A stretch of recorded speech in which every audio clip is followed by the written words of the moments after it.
திருமகள் TV பல்சுவைகள் படைக்கும் பாசறை. மெல்லிசை மன்னர் எம்எஸ்வி எப்படிப்பட்ட சாதனையாளர் என்பது எல்லாரும் அறிந்தது. அப்படி இருந்தும் அவர் எளிமையாக இருந்ததுதான் அவரது தனித்துவம். அதற்கு ஒரு உதாரணம்தான் இந்த சம்பவம். ராஜபாட் ரங்கதுரையின் பாடல் கம்போசிங் நடைபெற்று கொண்டிருந்தது.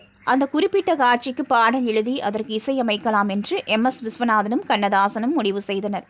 உடனே கவிஞர் கண்ணதாசன் பாடலை எழுத தொடங்கினார். மதன மாளிகையில் மந்திர மாலைகளாம், உதய காலம் வரை உன்னத லீலைகளாம் என்று கண்ணதாசன் பாடல் எழுத MS விஸ்வநாதன் அதற்கு டியூன் போட ஆரம்பித்து விட்டார். ஒரு டியூன் அல்ல, 2 டியூன் அல்ல, 8 டியூன் போட்டுவிட்டார். ஆனால் எந்த டியூனும் அவருக்கு திருப்திகரமாக அமையவில்லை. மதன மாளிகையில் என தொடங்கும் போதே அந்த டியூன் எல்லாருக்கும் கவர வேண்டும் என்று நினைத்தார்.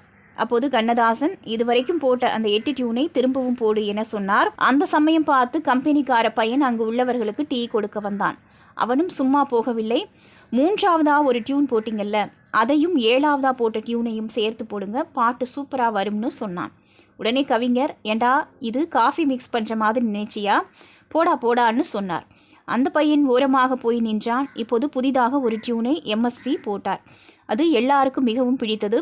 உடனே MSV ஒரு உண்மையை சொன்னார். இப்போது அந்த பையன் சொன்னானே, அந்த மாதிரி தான் 3ஆவது டியூனையும் 7ஆவது டியூனையும் சேர்த்து போட்டேன், பாடல் பிரமாதமாக வந்துள்ளது என்றார். உடனே எல்லாரும் ஆச்சரியத்தில் உறைந்து போனார்கள். MSVயை பொறுத்தவரை எப்படிப்பட்ட விமர்சனம் வருதுன்னு தான் பார்ப்பாரே தவிர யாருக்கிட்ட இருந்து வருதுன்னு பார்க்கிறதே இல்லை. அதுதான் MSVயின் தனி சிறப்பு. மேற்கண்ட தகவலை பிரபல தயாரிப்பாளர் சித்ரா லக்ஷ்மணன் தெரிவித்துள்ளார். திருமகள் டிவியை லைக் செய்து உங்கள் நண்பர்களுக்கும் ஷேர் செய்வதுடன் சப்ஸ்கிரைப் செய்து ஆதரவு தாருங்கள்.